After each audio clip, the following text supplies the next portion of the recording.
Trustees with the held in public with start time 6:03. If we could begin by rising, we'll ask Mr. Hoffman to lead us in the Pledge of Allegiance. I pledge allegiance to the flag of the United States of America and to the republic for which it stands, one nation, under God, indivisible, with liberty and justice for all. Thank you, Mr. Hoffman. To start our meeting this evening, we have patrons' comments. That'll be patrons registered to comment on educational issues. I have a sign-up sheet here. I'd go down the list and call those that are on here to come up to the podium. When we have public comment, you're given 3 minutes to speak on the topic that you'd like to speak on. If the topics are continuous in nature, you have 20 minutes total. We'll also have, I think, Mrs. Green in the back. If anyone's walked in and would like to sign up, do you have it with on the podium? So we'll just start with the few that we have here. Ask you to, when you do come up, to state your name, please, clearly, and your address, and the topic you're speaking on. And you'll roll right into what you'd like to say. Scott's gonna have time. Okay, Mr. Angel will take care of the timer. So, let's see. Some of these are actually a little bit hard to read, but it looks like Chris, you'd like to come forward? David, you also want to mention that we're not here to answer questions. Yes, thank you, Mr. Hoffman. So the public comment, we just take the comment. It's not we don't have an interaction back and forth. So You you just might listen to what I say? Yes, you may have questions, but we won't be answering those questions directly. So it's just a comment, opportunity to comment. And Okay. All right. Okay, Thank you. so my name is Christine, and my child is supposed to be a student here this coming year. I'm sorry, only because you're the first one, just interrupt you for a second. Would you please state your address also with your Oh, your sure, name and address? 4141 Augusta Drive, Crown Point, Indiana. Thank you. I came to speak about the issues that will keep us from registering and continuing to be in the public school system. My background, so you know, is that I am a holistic health practitioner, and through this whole pandemic, I've had thousands of patient visits maskless. So the first issue I have is masks. They're useless. My child contracted COVID from someone at school, even though she was wearing her mask and the other child was wearing one as well. An N95 mask filters particles down to 0.3 microns. The virus is 0.125, so it goes right through an N95. Making children who are unvaccinated wear a mask will create a hostile environment because everybody will know everybody's vaccine status. They also cause lots of side effects, including dehydration, bacterial risk, headaches, sweating, decrease in cognitive precision, toxicity, and immunosuppression. The second problem I have is force mandating vaccines. I used to be pro-vaccine, and after my son was vaccine injured, I had to research, and that's why I became a holistic health practitioner. The amount of vaccine injury I have seen since the introduction of this vaccine is insane. The Nuremberg Code states the voluntary consent of the human subject is absolutely essential. This means that the person involved should have legal capacity to give consent, should be so situated as to be able to exercise free power of choice without the intervention of any element of force, fraud, deceit, duress, overreaching, or other ulterior form of consent or coercion, and should have sufficient knowledge and comprehension of the elements of the subject matter involved as to enable him to make an understanding and enlightened decision. There is a reason children cannot have sex, vote, drink, smoke, do drugs, and etc. The vaccine is experimental and not fully approved. You are part of the study if you take the vaccine. Every animal in the study died, and they had to abandon the study. A new lawsuit has been filed for 45,000 deaths in 3 days. The creator of the vaccine is begging the CDC and the WHO to stop. Children have a 99.9% recovery of COVID-19. A study done on COVID patients that died were severely hospitalized, had 3 or more comorbidities, and a very low vitamin D level. I personally haven't had a patient die of COVID yet. If a vaccine is mandated, you can expect a lawsuit from myself and my fellow parents who strongly oppose. If critical race theory is introduced, it is a racist concept. If I get a whiff of anything of this nature, my child will be yanked. I strongly advise the school board and staff do not support for our children to take this dangerous and experimental vaccine, encourage learning about CRT, or encourage use of a pointless mask that only damages our children's health and well-being. Thank you.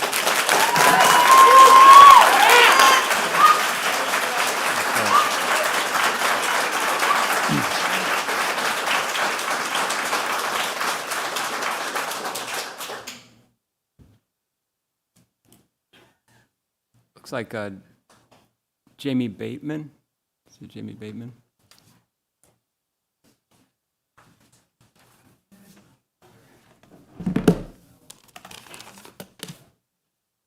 Tamara Bateman, or Tammy Bateman, 1211 yes, West 129th Avenue, Crown Point, Indiana.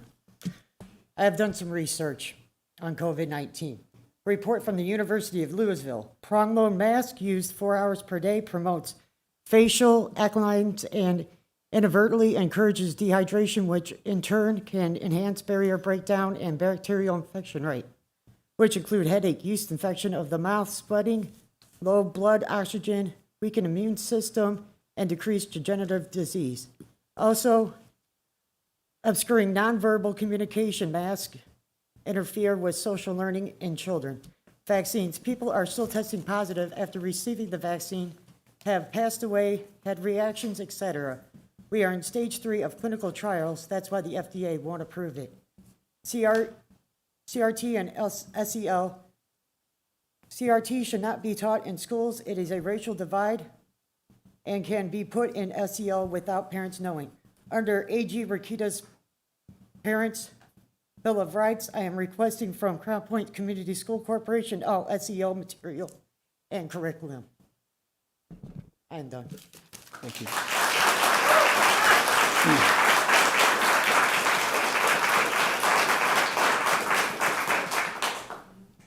Do we have an Ed Finn? Is Ed correct? Thank you. I just want to take a minute to thank the school board administration and teachers for this, what you've done over the pandemic. We have 3 boys in the school system. Name and address. Oh, I'm sorry. Ed Finn, 8241 Doubletree Court, Crown Point, Indiana. Thank Sorry you. about that. But thank you very much for, they all attended virtually. It wasn't the same as being there, but the teachers did a tremendous job.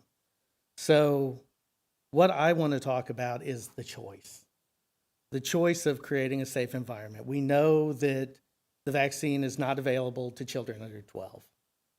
I have one son under 12. So for me, this is a personal thing, but it's also for any child under 12. That's going to primarily affect the elementary school and 6th grade. So I would encourage you to think about what has worked in the past, which is masking, social distancing, good hygiene, and even a virtual option for students who have real concerns about being in there. So, and making sure that the masks are mandated until, not forever, but until this is available to all children who want to take it. If their parents choose not to have them take the vaccine, that is a choice. I choose to wear my mask out in public because I don't want to take something home to my young child. I don't deny or have any problem with someone else making a different choice if they've had the opportunity to do so. So for me, it comes down to that personal choice aspect of it. It's available. My 17-year-old has taken it. He goes to work at McDonald's. He wears a mask. Most people don't. He explains why he does. They're fine with it. I think we can be a lot more understanding than seems to be some of the conversation happening. So to me, please take this into consideration. We know masking works. We know ventilation works. We know that all of these precautions do work. And just until we can get it to where everybody has the ability to make the choice whether or not to be vaccinated. Thank you for your time. Thank you, Ed. And is it Tim Chicky? Tim, if you Tim Chicky, 13454 Cardinal Lane, Cedar Lake, Indiana. I just want to touch on the mask issue. One of the first things that I've learned in my field is knowing your PPE. You have to know the limitations of your PPE before you're allowed to use it. We all know that masks, most people talking about a surgical mask, are designed to stop the transmission of bodily fluid. That's why surgeons wear them. All these masks that people are being asked to wear, whether they're going to Home Depot, school, the store, they're asking for face coverings. Well, what does that mean? What is that going to stop? I can throw a piece of silk on my face. I can throw a sweatshirt over my face. It's there to make people feel more comfortable. It's really not helping anybody. Shown that even with mask wearing, you continue to pass the disease. And it really hasn't stopped anywhere. Whether you look in Texas, where it's been more open, or Florida, or you go to California, they still have the same issues with the disease. Illinois, they still have high numbers. And they've been, as far as the vaccine goes, they've been encouraging people with lotteries and things like that. So I say that to say that the vaccine itself really isn't working. To mandate a vaccine as well, when it's not FDA approved, I think would just be wrong. But that's really all I have. We'll need to understand the limitations of their PPE.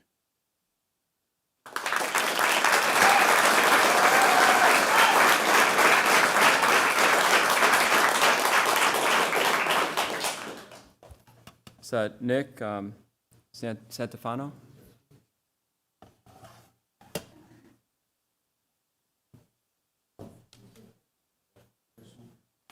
Hi, my name is Nick Santostefano. Address is 3099 West 136th Avenue. I'm a father of 3 kids that go to Eisenhower.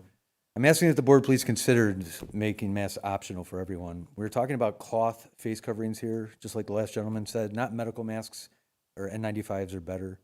None of the cloth masks our kids wear to school are approved to do anything. They're not tested or UL listed. Even medical procedure masks say on the box they are not designed to stop or slow the spread of viruses. The only specification I could find on the CDC's website for cloth face masks are that they should be made of at least 2 pieces of material, and then when held up to a light, no light can show through them. Sounds very scientific standards. Science does tell us that a COVID viron is 0.06 to 1.4 microns, and cloth face coverings filter between 10 and 22 microns. Using those specifications, a COVID viron can be up to 366 times smaller than the cloth face coverings that our kids wear to school are. I've read many studies that show cloth face masks do not work to stop the spread of COVID, and that there are many negative side effects associated with masking children. Some of which are they harbor bacteria and mold, they decrease oxygen and increase carbon dioxide intake, and even cause negative psychological effects. I have many research studied printed out here in this folder I could provide to the board if they are interested. All of my kids got sick last year. We suspect it was something they got at school, even though they had masks on all day. For the first time ever, one of my kids had a cough that lingered for over 2 months, and I suspect that masking was the cause of that extended cough. The main age group I believe we are talking about here, as far as masks, is the 2 to 11-year-olds that are not yet able to get vaccinated. Science tells us this age group tolerates COVID the best. Of this age group that get sick, they don't get severely ill, and the mortality rate in Indiana since the beginning of the pandemic for all children 0 to 19 years old has been 0.01%. That's a 99.9% survival rate. I ask that you please keep face masks optional so us parents can make that decision for our children ourselves. Another thing I did want to ask, I know that you can't answer questions, is I also have heard a lot about critical race theory being taught in public schools. I've heard very different definitions of what it is. I was wondering if maybe the board can define it and if it exists in our schools. Thanks for your time.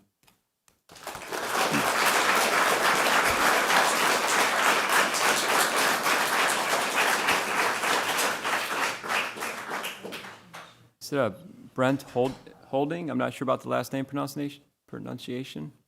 Brent? Is there? Okay. Is there anybody else who'd like to walk up to the podium, sign up to? Okay.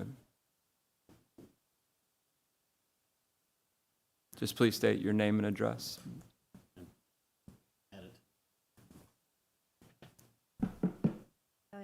Could you please, yes, sign in.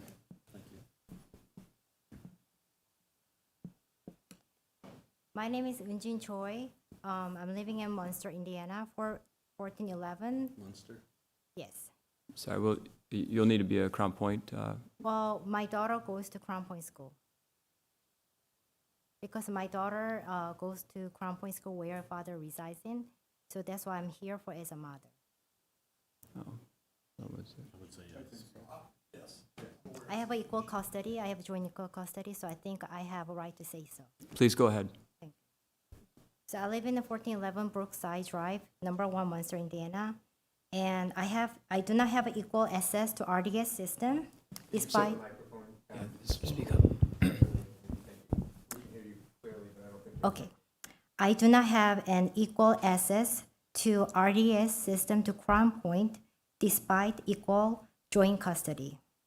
This issue has been addressed persistently over 1 year, but there is no definite resolution. Even though I have an equal custody, I only have a custody access, which does know anything. I don't have any access. My daughter's grade anything.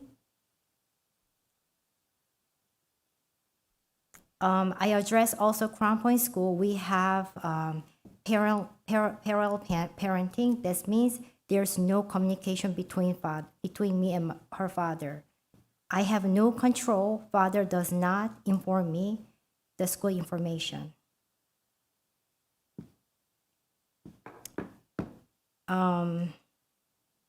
So I address this issue over and over, and Crown Point system says this is a system issue. Unless I searching after the information, there's no given. Also, my voice has not been reflected, and as a mom, and decision is made with my ex unilaterally for school decision without any information with me.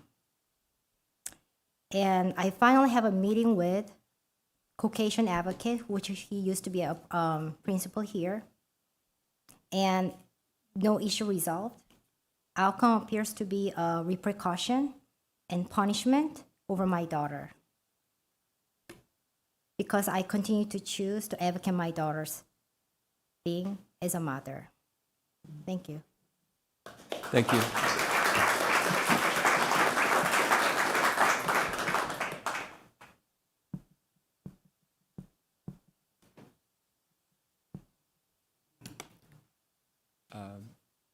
I think last call for anybody that'd like to step forward.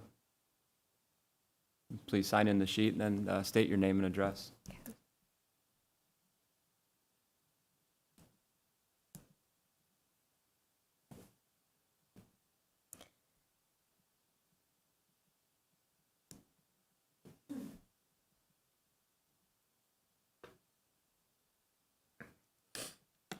Okay. My name is Kaylee Chicky. I live at 13454 Cardinal Lane. I'm a senior at Crown Point High School, and I really just want to talk about more like the emotional thing with the masks is that Crown Point is based on like how far a smile can go.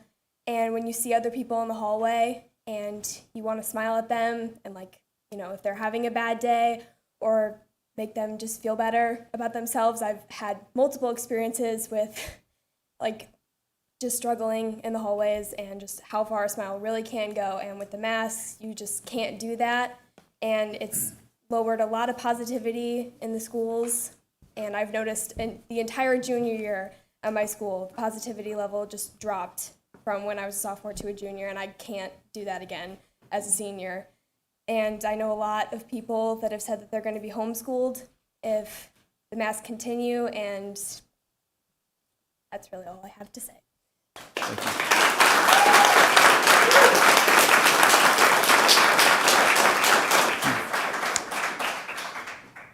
think based on our board guidelines, I believe we could take one more comment on that topic if. Sure, come forward. So, sign in, please, and then state your name and address.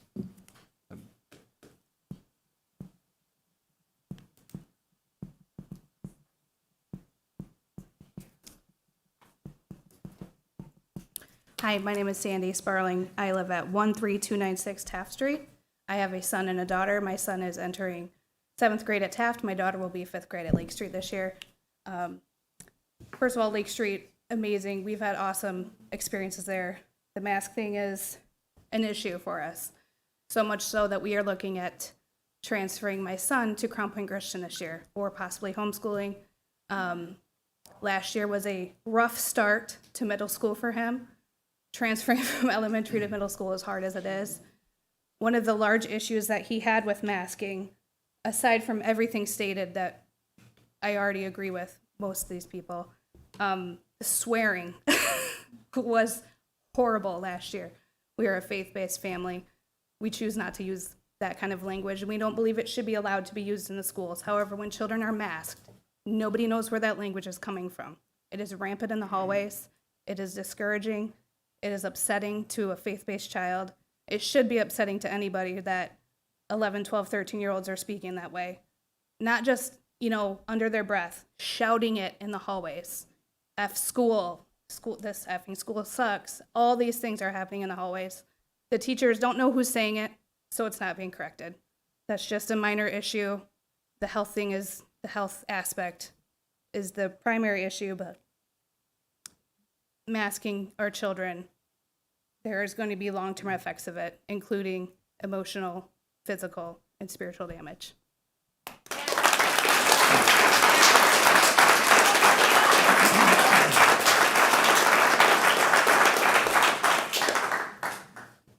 Unless there are any other comments on educational issues. It's the topic, we've extended our time on the topic of masking this evening. If anyone would like to speak on education, then please come forward. Yes? Board, you agree, correct? It's a topic.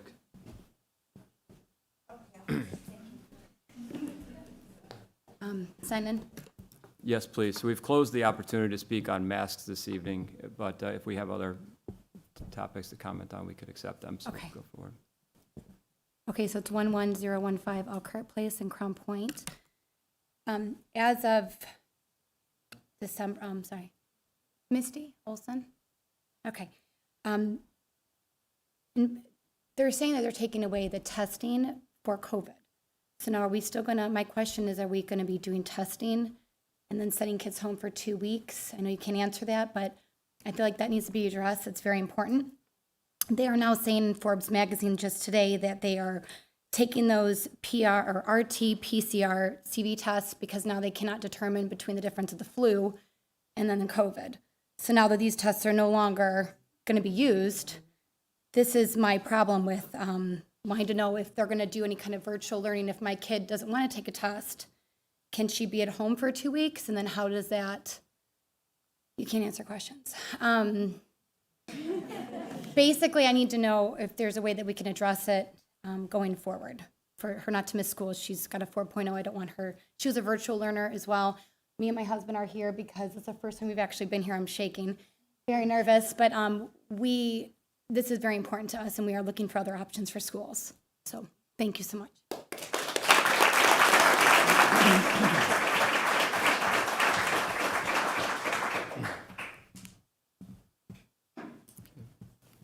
Any other comment this evening?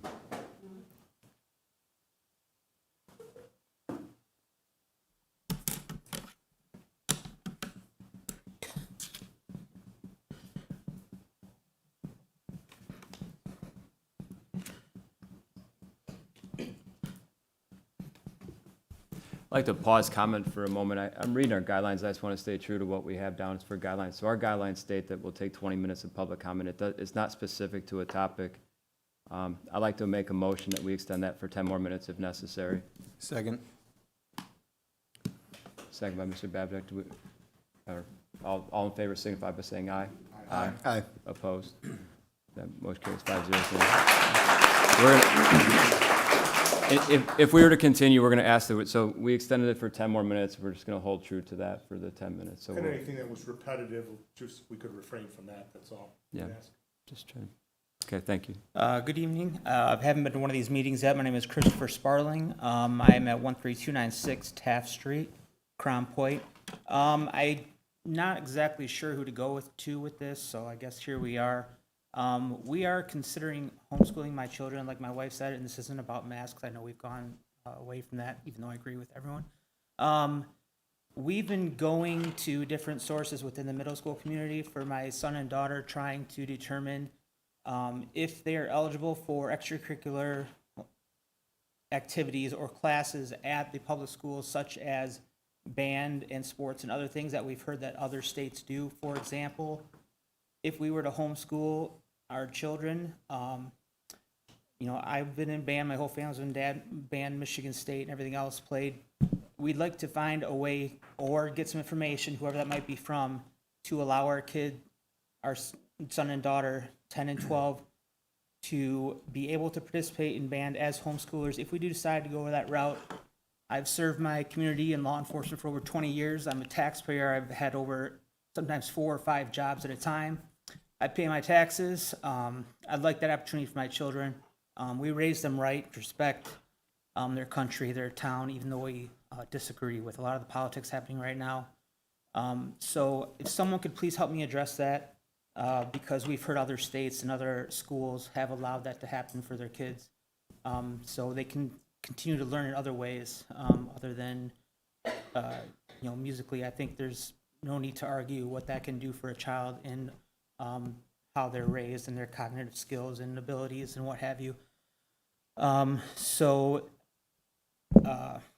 keep wanting to talk about the masks, but I know we're done there.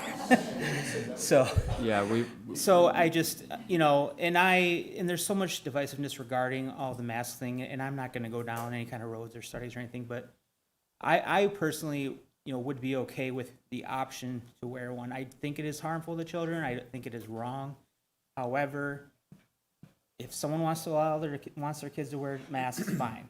I do not want my children to wear masks. So maybe that's some kind of compromise we can come to. I don't know. I'll let you folks decide that. But my main thing was the band question and like sports and that sort of thing. But I just want to echo what my wife said about the cursing. And I know that a lot of folks here are like, whatever, the kids know better. Okay, well, work in the streets. There isn't a thing I haven't heard and I haven't seen. But I'm telling you, my son, who's straight A student, I have never heard and seen that kind of language, the things I've heard that come out of the hallways, and it's unbelievable. And I understand the teachers' hands are tied to a degree, but there's got to be some kind of discussion about this at some level. Time, sir. Thank you so much, folks.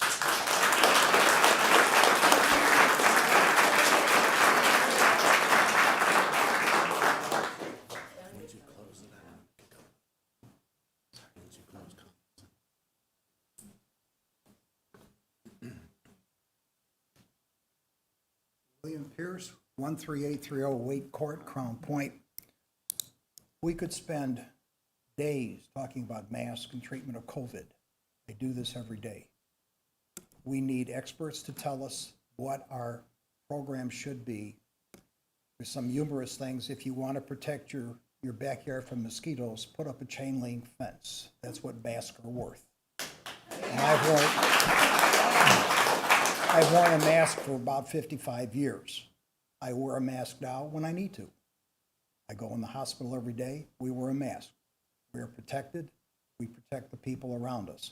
If people don't want to wear a mask, it's their choice. They want to be vaccinated, it's their choice. The options are available. But we have many people in the community, infectious disease doctors, pulmonologists, and epidemiologists that can tell us what's best for us. I don't believe a word that comes out of CDC. Period. Plenty of talent in the neighborhood that can help us protect our children, grandchildren, and ourselves.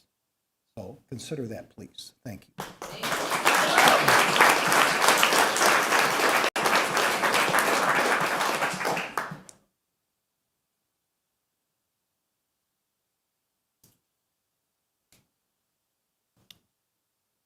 Do we have anybody else? Okay, we're going to close patron comments, and I believe Dr. Terrell has a comment of his own. Thank you. This is a little out of the ordinary, but I want to make sure that we seize the opportunity tonight to make some comments to all of you. First, I want to thank you for coming on both sides of this issue. The one thing that I would encourage that I think we're missing greatly in our country right now, and that is civility as we talk through issues. And I appreciate the way that this community has come around and supported our kids ultimately. Our schools, yes, our teachers, yes, but ultimately our kids throughout the last year and the challenges that have come with that. I encourage you to wait around until you hear my recommendation for what we will do moving into the school year. Something that's not on the agenda tonight that I want to address, and I ask you to just bear with me. I'm going to read some statements here regarding critical race theory and social emotional learning. And I want to get this information out there to you so that you understand as a school district here in Crown Point Schools where we are on this issue. Crown Point Community School Corporation does not teach critical race theory. Critical race theory is not a topic that we feel belongs in the K-12 classroom. We do. Sorry. Please, it's a little bit of a list here. Please let Dr. Terrell read through it. We'll be here all night. We do teach Indiana state standards for U.S. history courses. Those standards sometimes include topics about race and the history of racial tension within our country. None of these standards are taught in a way that uses or promotes critical race theory. We have an existing board policy, number 2240, which limits discussion on controversial issues and topics related to curriculum of a particular course. That same policy reminds teachers to consider the influence that their role holds before expressing their personal opinions. Social and emotional learning is another topic parents may have seen in the news recently.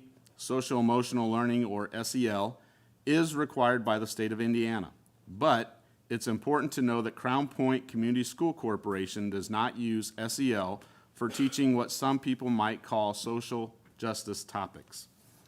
Our social emotional learning program is about helping students build their social and emotional skills. Some of us previously know them as soft skills or even employability skills. Things like working as part of a team, not letting your emotions get ahead of you when you're dealing with a problem, or having grit and a positive outlook when faced with an issue. These type of skills not only help our students in the real world, but usually have a positive impact on academics as well. Sports and other curricular activities are great examples of how social emotional learning has been around for a long time, but we didn't use the term social emotional learning. When the student is on a basketball team, they're not just learning about the fundamentals of basketball. There are a lot of other positive life skills and the student gains, and the best coaches help their students grow those skills. We are applying those same concepts in the classroom level with our social emotional learning. We aren't teaching anyone's children what to think.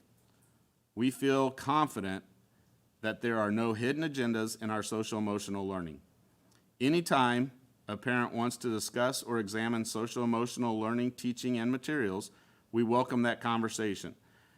Parents are our partners in the educational process. They can start those important conversations by reaching out to their building principal, and we can work together on what they feel is best for their child. And I want you to know that that's not new because of Mr. Rakita and what he's come out with. That has been state standard here within the state of Indiana for as many years as I've been involved in education here in Indiana. As parents, you always have the right to have those conversations. But again, they need to begin at the building level. That is our stance on critical race theory. I read it intentionally because I wanted to make sure that we covered the necessary points. Please hear me and understand that we do not have a hidden agenda with critical race theory. This is our stance with it. This is truly what we believe. And we believe that this is what our teachers, our partners in education, our parents, our staff members, and community as a whole want from our schools for our kids. Thank you.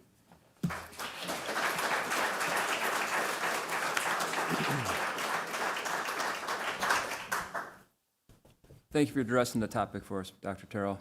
And we can move forward to 3.01 is the consent agenda. Dr. Terrell. Thank you. For your consideration this evening for our consent agenda, we have 3.01, which is our regular business meeting of the Board of School Trustees minutes from the 7:15 meeting. Also, we have our personnel agenda, 3.02, and then 3.03, the voucher checks as listed in your board docs.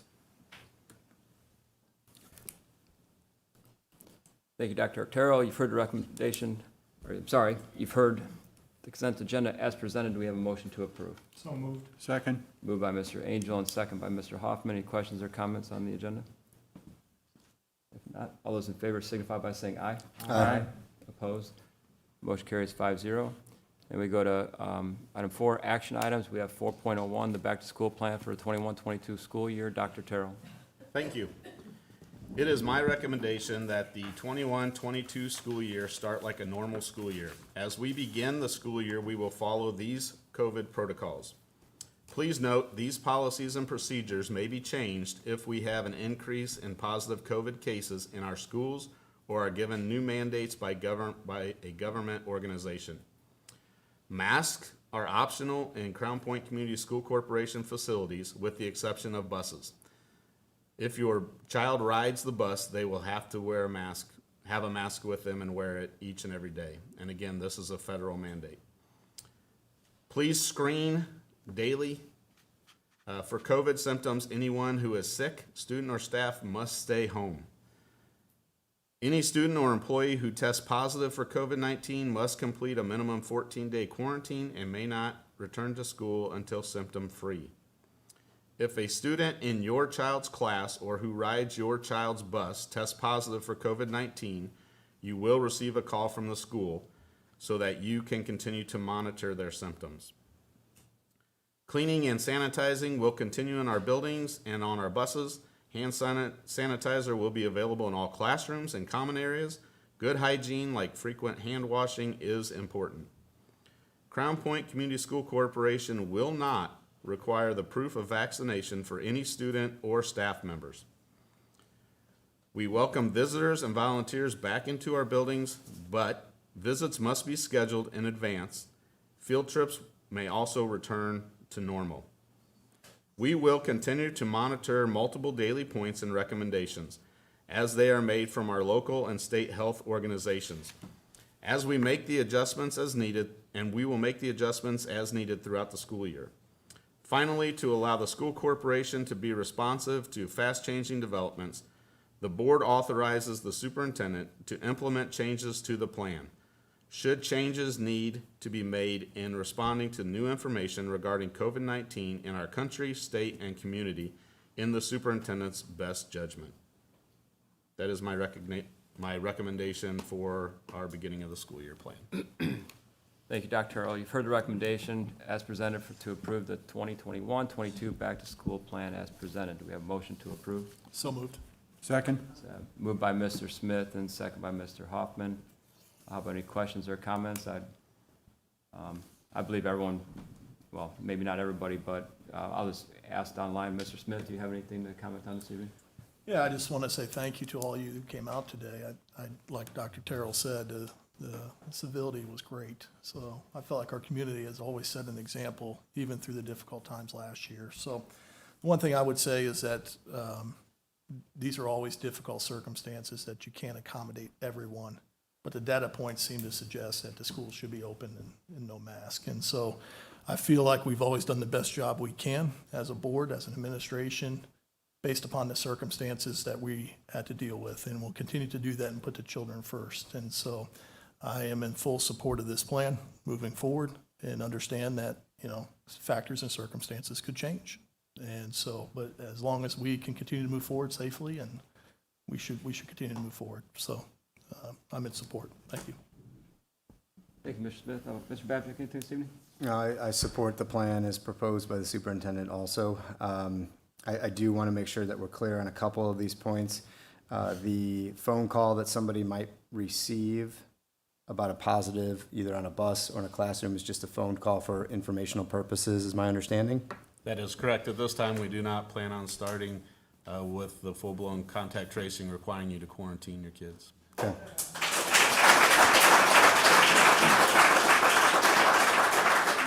And I believe the board, I won't speak for everybody, I'll speak for myself, but I am touched by the people that showed up today because you're showing an involvement in the community. It's a shame that it takes a pandemic to fill this room, but it is one of the more exciting topics, obviously, because it affects us all so deeply. And I'm just glad to see people involved and people show up and state their opinions and take that podium. I know that's not an easy thing to do. And you guys put time and effort in research and your comments, and that means a lot to me. It's a pleasure to hear those comments. So thank you. Thank you, Mr. Babjack. Mr. Hoffman, would you like to contribute? I would like to echo the sentiments of Mr. Smith and Mr. Babjack. This is an issue that has created a lot of divide in this country. I would echo the sentiments of the gentleman back here who talked about the stopping mosquitoes with a chain link fence, but I would encourage everyone to consult your local experts and make your decisions that you believe are best for you and your family members. But I also would encourage you to take into consideration the effect of those decisions upon the people around you or around your children and the rest of your families. These decisions have been extremely difficult over the past year and a half. It goes back to when I first ran for school board nearly 20 years ago. I asked the superintendent at that time, how do you be a good school board member? And he says, it's simple. You do the right thing. And what we are trying to do, based upon the information that we receive sitting in these seats, is to do the right thing for the great majority of our students, families, community members, and the educational process. Thank you, Mr. Hoffman. Mr. Angel? Sentiments exactly, kind of Mr. Hoffman explained them. Every decision I've made here, my time on the board, has been what's in the best interest of students first, our faculty, taxpayer dollars, things like that. But if you make that decision for students first, the decisions are pretty easy, and at this time, based on all the facts involved, I believe that this plan is the right way to go. Just like that could change, but as of right now and today, that's the right way to go to get these kids back in the school classroom. Thank you, Mr. Angel. For myself, I think I sit here more on the fence than any of the board, and it's very difficult. I think that from a corporation standpoint, community school corporation, want to make sure that the attendance issues don't cause any problems to families who, we want to encourage, if someone's not feeling well, we want to encourage them to stay home, push them to stay home, give them all the help they need to stay home. We need to be very careful that that's not ever an issue for those that, any help that can be given. I think it's still very important to, help where we can. To continue to monitor data points, we're going to have in Dr. Terrell's recommendation was that we, give him the, as it was worded, the authority to implement changes to the plan as data changes. And I think that's very important that the data is continuously monitored. And I've had people that, are close to me with a child that was affected. I think in the room we all have heard of unfortunate situations of people losing life. So I have great respect for anyone who is vocal or wants to wear masks or supports vaccines. I respect it greatly.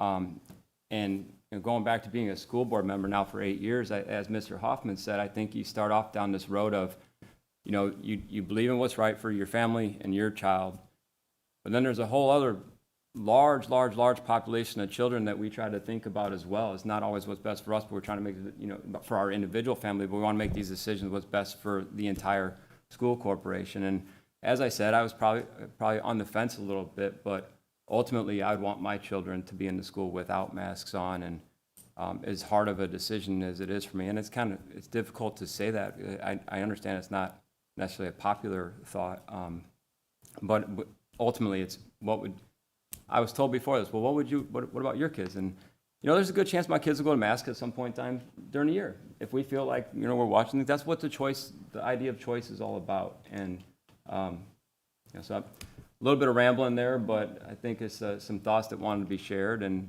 ultimately, for me, it's going to be how would I, want to take care of my own children who are in first and second grade. And, I have the choice of doing what I like, to send them a mask if I'd like to. So anyhow, anybody else have any other comment?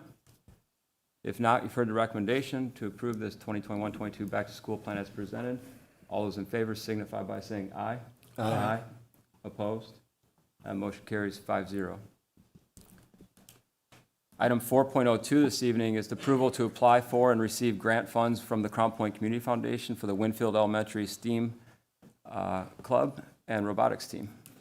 Is that STEM, supposed to be STEM Club there? Sorry. Yeah, that's a great idea. Good idea, Mr. Hoffman. Yeah, You're more than welcome to stay, but there's nothing more exciting than what we've already covered at this point. You can stay for us approving the textbook rental revisions to the middle schools if you want.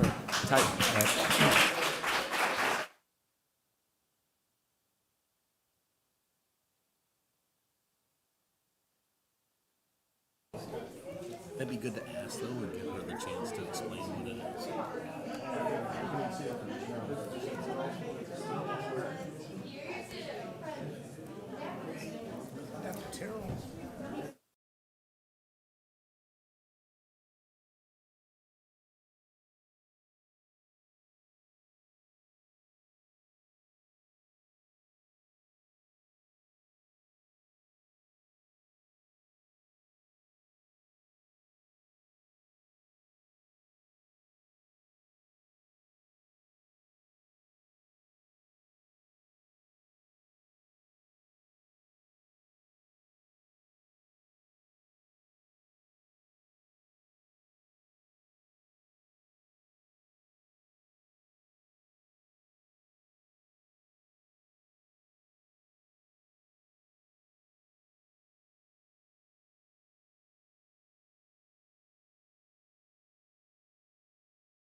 Okay, I'll repeat 4.02 is approval to apply for and receive grant funds from the Crown Point Community Foundation for the Winfield Elementary STEAM Club and Robotics Team. Ms. Ramirez.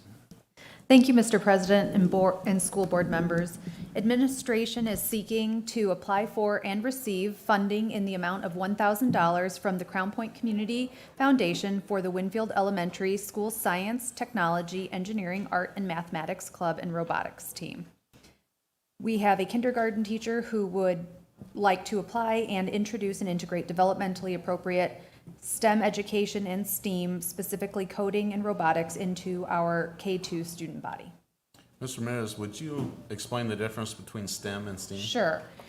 STEAM adds in the A for art, which then kind of encompasses all of our learning and incorporates the liberal arts in addition to science and technology, mathematics.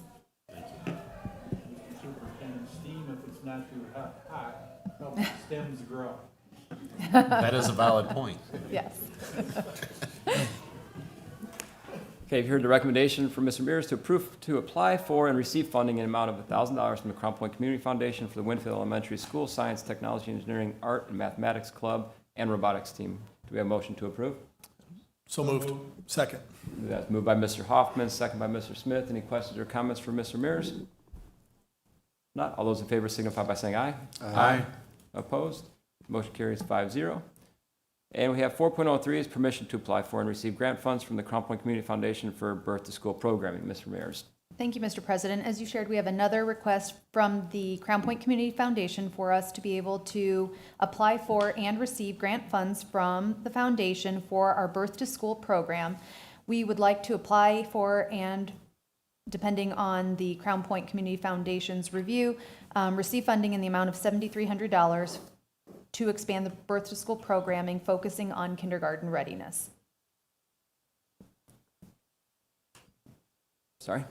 Thank you, Mr. Ramirez. You've heard the recommendation to apply for and receive funding in the amount of $7,300 from the Crown Point Community Foundation to expand birth to school programming.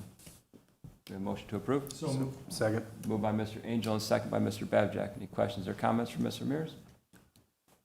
I don't have any specific information, but my understanding this has been a very effective program over the past many years. Is that correct?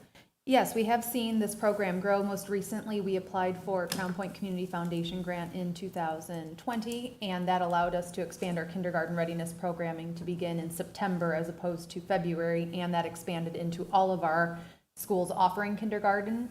Prior to that, it had only been offered in our Title I buildings, and we were able to see essentially fourfold of our families participating this past year because of the expansion into all of our buildings. So we are serving over 200 families in preparing for kindergarten readiness. I'll just comment to save Mr. Angel some breath and thank the Crown Point Community Foundation, who have been huge supporters of our school system through the years. So we appreciate it. All those in favor, signify by saying aye. Aye. Opposed?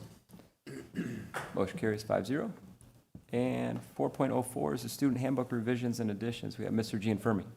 Thank you, Mr. President. In your board packets, you have the updated student handbooks for the elementary schools, middle schools, Crown Point High School, and our new preschool student handbook. Most of the updates and revisions are just names, contacts, and basic information, some branding updates that have been provided with new logos from Mrs. Allen. A couple items worth noting. Prior to COVID, we were working on some tobacco and vaping policies. The board actually had some administrators in here right before all that hit us. Happy to report that we did update that section to include in the consequences some educational sessions that a student would have to attend through our SRO program at the school. So we're happy we were able to put that in there, and hopefully that'll make a bigger impact on those kids making those choices. Also, this is just another thing to note that this is our first preschool student handbook for the new program. So good job for all the folks that have worked on that. With that being said, the administration would like to recommend to waive the reading of the handbooks and approve handbooks with the suggested additions and adjustments. Thank you, Mr. Gianfermi. Your recommendation to waive the reading of the handbooks and approve handbooks with suggested additions and adjustments. Do we have a motion to approve? I will move to waive the reading of the handbooks and approve the handbooks with the suggested additions and adjustments. Second. That moved by Mr. Hoffman and second by Mr. Angel. Do we have any questions or comments from Mr. Gianfermi? I'd like to thank all those involved. That's not an easy process with all the changes that have taken place. Thank you for all your work on that. All those in favor signify by saying aye. Aye. Opposed? Motion carries 5-0. And we have 4.05, the ESS contract for summer school addendum. Mr. Gianfermi. The second session of summer school began today in our elementary and middle school buildings. The corporation will have a need to continue to utilize ESS, our third-party contractor who supplies substitutes for our schools.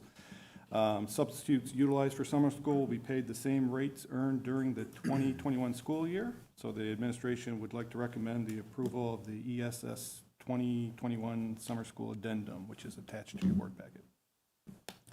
Thank you, Mr. Gianfermi, for recommendation to approve the ESS 2021 summer school addendum as presented in our packet. Do we have a motion to approve? So moved. Second. Moved by Mr. Babjack and Mr. Smith or Huffman, sorry? Second by Mr. Smith. Any questions or comments from Mr. Gianfermi? All those in favor signify by saying aye. Aye. Opposed? Motion carries 5-0. We have 4.06, policy revisions, additions, and deletions, the second reading and adoption. Mr. Gianfermi. Last board meeting, Mr. Akiwa had provided all of us with the annual Neola board policy updates and revisions. The updates included new state, federal law, as well as revisions to existing board policies. In addition to Neola, we also utilized Policy Advisor from ISBA in this updating process. The revisions were provided last month for a first reading. Since there's been no additional changes, the administration is recommending the board waive the second reading of the policies and adopt as presented. Thank you, Mr. Gianfermi. Heard recommendation to approve to waive the reading of these policies as adopted and adopt them as presented. Do we have a motion to approve? So moved. Second. Moved by Mr. Hoffman and second by Mr. Babjack. Any questions or comments from Mr. Gianfermi? All those in favor signify by saying aye. Aye. Opposed? Motion carries 5-0. And 4.07 is the 2021-22 textbook rental revision for the middle school. Mr. Gianfermi. At last month's meeting, the school board approved the 21-22 middle school textbook rental fees. Through some diligent work of our staff here in central office, we worked with a company, Zello, who provides our middle school college and career software. We're able to move the fee from $4 per student to $3.25. We'd like to pass the savings on to our parents and are recommending the board approve the textbook rental and supply fee for Zello College and Career Software be moved to the rate of $3.25.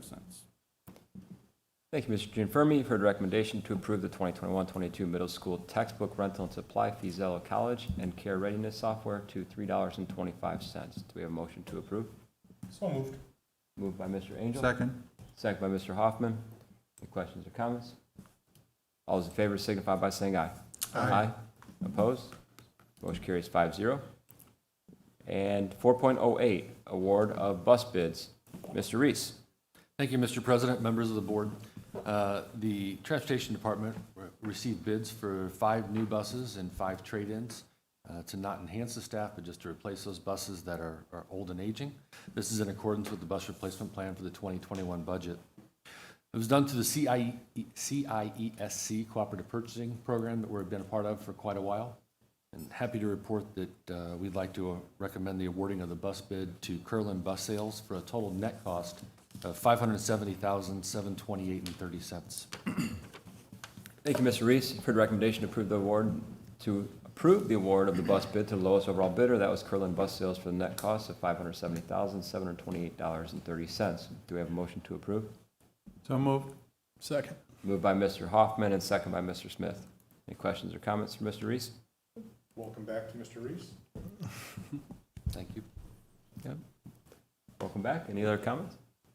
Questions? All those in favor signify by saying aye. Aye. Opposed? Motion carries 5-0. And discussion report items. Now we have 5.01 is the ILEARN report. Ms. Ramirez and Mr. Gianfermi. Thank you, Mr. President and board members. Thank you for this opportunity to give an overview of our ILEARN results from this past administration in spring 2021. I think in looking back a year ago to where we were at, many of us were uncertain about what the ILEARN administration would look like, if it would even occur, and really as a true testament to the deliberate work that was done at the building level with involvement from our parents and our students, we were able to administer the ILEARN assessment this past spring, and I'd like to share briefly an overview of the elementary ELA and math outcomes from this testing. We are pleased to share in comparison to 2019 that we are seeing in general a 5 to 10% decrease in proficiency. When I say that we are pleased to share, even though I'm saying that we're showing a decrease in comparison to 2019, we believe that a lot of the instructional practices implemented throughout this past year, which include videos, chunking content, very engaging instruction, and multiple opportunities for our students to demonstrate their understanding, did result in our students continuing to do well and to perform and demonstrate their understanding of standards that we are assessing and skills that we are targeting. We do look at this year as an opportunity to close some gaps, and when I say gaps, I don't believe that these are insurmountable gaps. Through the monitoring of learning, collaborative instruction and planning, as well as growth-focused practices, we believe we have many opportunities this year to identify and support the needs of our students.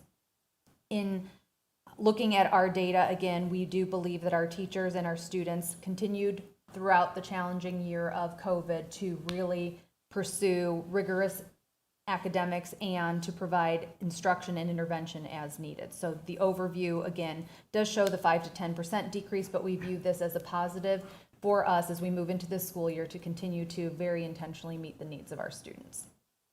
And I would add that, at the middle school level, going back to 2019, I was still the principal at Colonel Wheeler. That was the very first administration of the ILEARN test when we switched over. And it was difficult. It was just difficult even just to administer it for the kids. It was all computerized. It was all new. So across the state, test scores came down. And so going into the COVID period and then trying to administer this test and navigate through all that, it was very difficult. And to Mrs. Ramirez's comments on. It was just, it was a heavy lift just to get all the kids in there and get them tested, and they did a really great job of that. So it did remain very similar results. We did see decreases across the board, English, language, arts, and math by 5 to 10% in our middle school scores.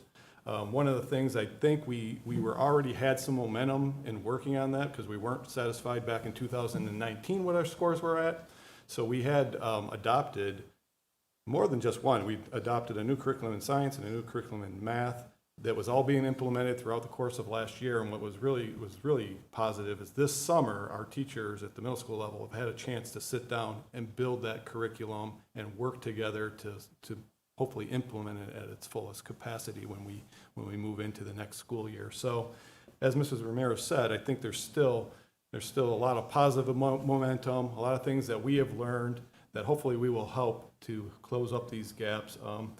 Remaining 10 to 15% higher than the state average it's kind of not what we expect here. You know, we expect a lot more of that, and our kids are going to get there for sure because they're great kids and we have great staff, and we'll get there. Thank you. Information items this evening. We have start with 6.01 superintendent discussion groups. Dave, can we go back real quick? I just have one question on the ILEARN, if that's Yes. okay. Was that testing administered while the children were in school last year? It was, right? It was in this. Yes, in the spring. buildings worked especially with the distance learning students to create schedules so that they were allowed to come into the building when their students were not present or at specific times that are allowed by ILEARN so that they could be administered the test in a safe environment. Gotcha, thanks. So you had to round up a significant group of people, work with them, get them into the buildings. But we accommodate. actually did. I mean, We utilized the Wednesdays when Right. other students were, yeah. Gotcha. Yes, but the building principals and the staff, the teachers really did band together to find ways to make sure that they had testing, assignments, groups, support for students who were coming in on a non-traditional day to come Right. in for testing. So it was quite a heavy lift and really a lot of work and reshuffling. So they did an excellent job of making sure that all of our students had that opportunity. Is this, were you kind of expecting this, or were you really not sure what to expect with all the variables that were in place? I don't think anybody was shocked. Right. And it was consistent with what everybody experienced across Right. the state. Again, very new test, and going into the second year in that atmosphere, it's difficult. Right. Very difficult. And I think to Mr. Gianfermi's point, with the first administration being in 2019, we didn't have any comparative data from 2020, and then we have a very abnormal year as well. So to compare the data is also very challenging, given both sets of kind of circumstances that occurred when it was administered. Off the top of your head, do you guys know what our participation rate was? We were well into the 90. High 90s. High 90s for sure. 90%. So, again, thank you to our teachers, administrators, parents for really working to make that happen as well.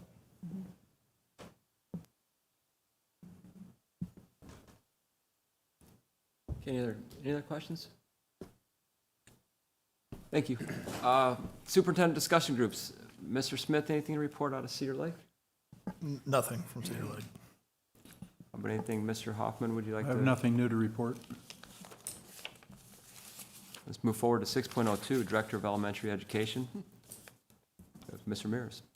Thank you, Mr. President and board members. I would just like to kind of summarize where I think we are at. When we look at where we're at in the summer and you hear and you talk to teachers and staff, many will share that the summer is going by very quickly. We have approximately 3 weeks until we get to start working with our students and re-engaging with our colleagues, which is a really exciting time. There's much work to be done.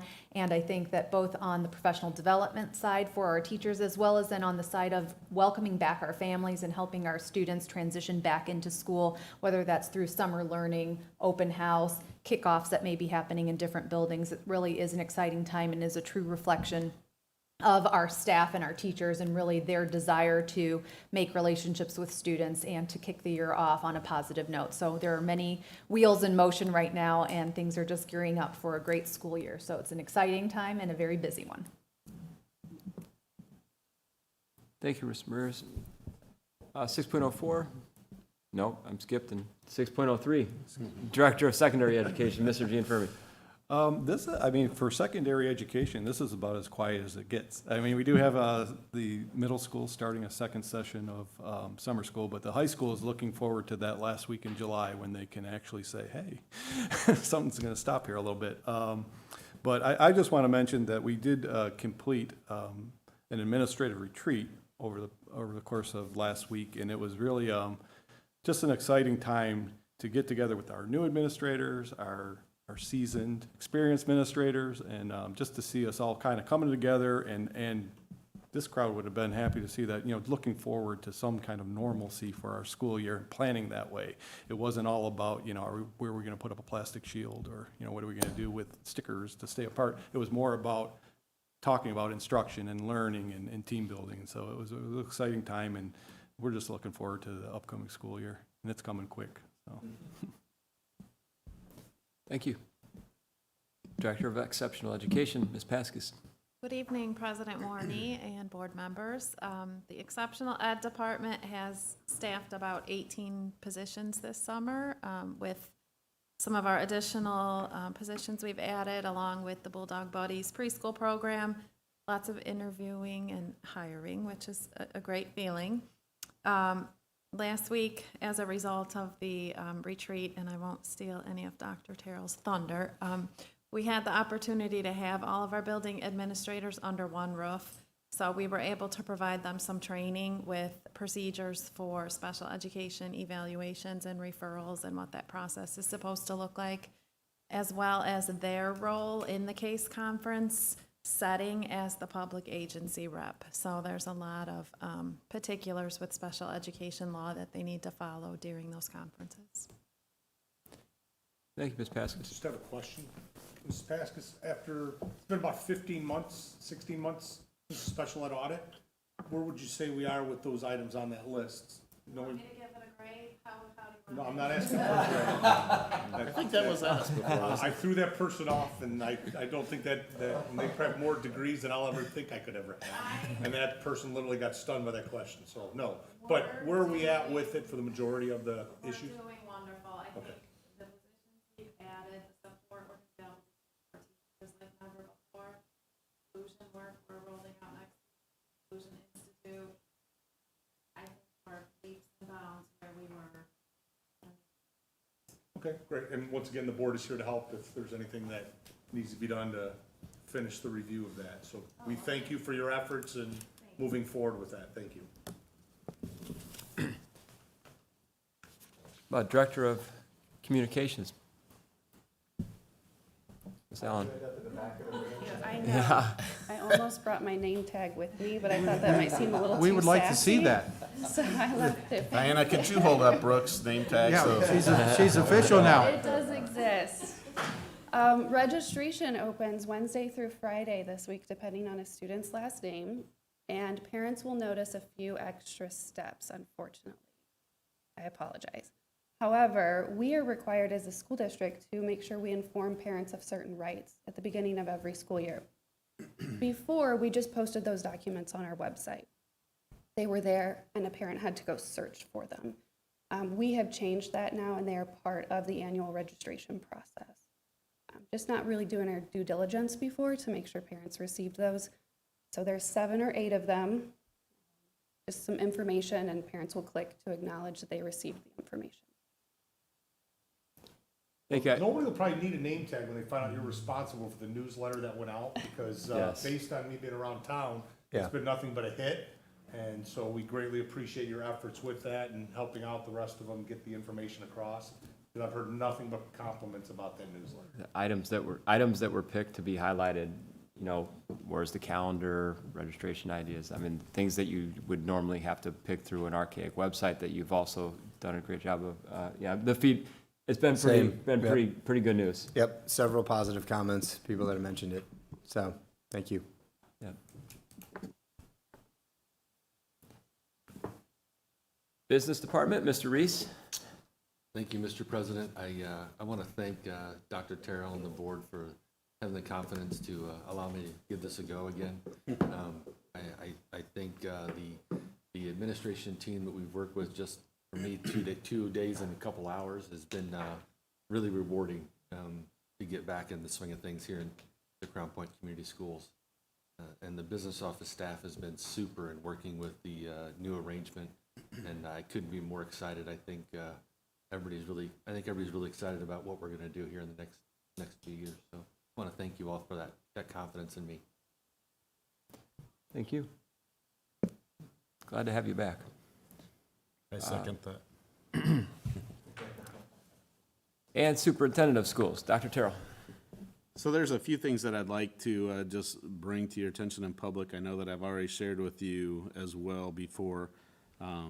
This summer has really been a great summer for us to work through some common language issues, as you've heard from Ms. Pascas, as we're dealing with some of the results from the special ed audit a year ago, or a little more than a year ago. But also carrying that on even beyond just the exceptional ed part of our school situation or environment that we have here. That team building, that camaraderie that's coming around our administrative team, we're making great strides there. I would like to thank our cabinet publicly for the amount of work they've put into this. It's been an ambitious summer in light of COVID and everything we dealt with last year, to all the additional changes that are coming, but yet to continue to develop our staff here, the amount of professional development that's gone on, the number of days of professional development that took place over this summer and are yet to come even before the summer is over, has been amazing, and appreciate so much the teachers' willingness to do that as well. Also would like to bring up something that I feel is a great accomplishment, and is in partnership with our Teachers Association. With Mrs. Jansen being here this evening, we've been able to participate in a couple of pre-bargaining sessions, which has not happened here in our district before, and appreciate the way that the association has come prepared and bringing things that they'd like us to look at and review. We believe Crown Point Schools is a great place to work, as well as a great place for kids to go to school, and we're just really interested in trying to do everything we can to reward our employees, not just our certified, but also our non-certified staffs as well. So thank you, and we look forward to that. Also want to invite all of you and have you put the date on your calendars. The Monday when kids come back to school on Wednesday, we'll be having a back to school meeting with all of our staff members in the morning at Crown Point High School in the auditorium. Look forward to a very upbeat, informative meeting there as we kick off our school year. Really missed out on that opportunity last year, and so I'm going to start it by introducing myself. Because I feel like even though I was in a lot of buildings and tried to be out as much as I could, you know, one of the things that was consistent as I met with our cabinet members this summer to reflect back on last year, every one of them brought up the fact that they want to be in buildings more. And with the situations we faced last year, that just wasn't the top of our list for a lot of different reasons. And so we all look forward to being out there and being able to support our teachers, our administrators, our students as well, as we continue through that. Last thing, I'd just like to continue to recognize, and while they've got a ton to do before the students and teachers report back to school, that is our summer employee maintenance custodial group, and the work that they're doing throughout the summer has been a heavy lift and continues with several things that they've got to check off yet. But our buildings will be ready to go, and Winfield, as you saw in the update, is in a great spot and will be ready for our kids when they return out there as well. So I know the teachers and principal there are looking forward to having a normal year, not just because of COVID, but because of construction finally coming to an end and wrapping that up. So they look forward to that as well. Thank you. Thank you, Dr. Terrell. Other business in the Board of School Trustees, 7.1, other business. Do we any other business out there that we'd like to discuss? Dr. Terrell, have we heard anything back about possibly working out with the city, the addition of a new building there? Has that gone anywhere? No, we met with the mayor several months ago, and we haven't heard anything beyond at this point in time. Just curious. Thank you. Yep. I'd like to acknowledge Dr. Terrell and his, what did you call it, the family fun night or something, the bowling get-together last Wednesday at here at the Crown Point Bowling Alley was a great opportunity for administrators and their families to get to meet the rest of their families besides the coworkers. And comment was made several times that these people work together and talk about each other, but because of COVID, they never had the opportunity for their families to know who they were talking about. So it was a great opportunity for that. It was a great opportunity for me to be able to speak with our administrators freely and openly, and got to visit with several of them and eat a lot of pizza. So it was, I think it was a wonderful event at a very modest cost and great teamwork building event. And if Mr. Hoffman's looking to come out of retirement, he could be a pizza cutter. I saw him cutting the pizza and dishing out pretty well. Yet he still beat you in bowling, I believe. There was no effort on that day. Says the guy who competes at everything. Have any other business? If not, let's move. I would just add, thank you for meeting with the teachers and starting that process of the preliminary negotiations. I know that's something that you guys have wanted for a long time.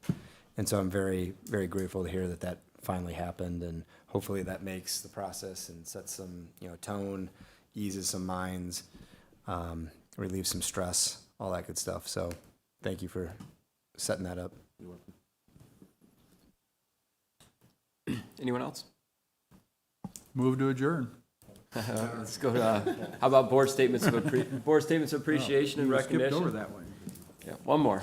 But Mr. Smith?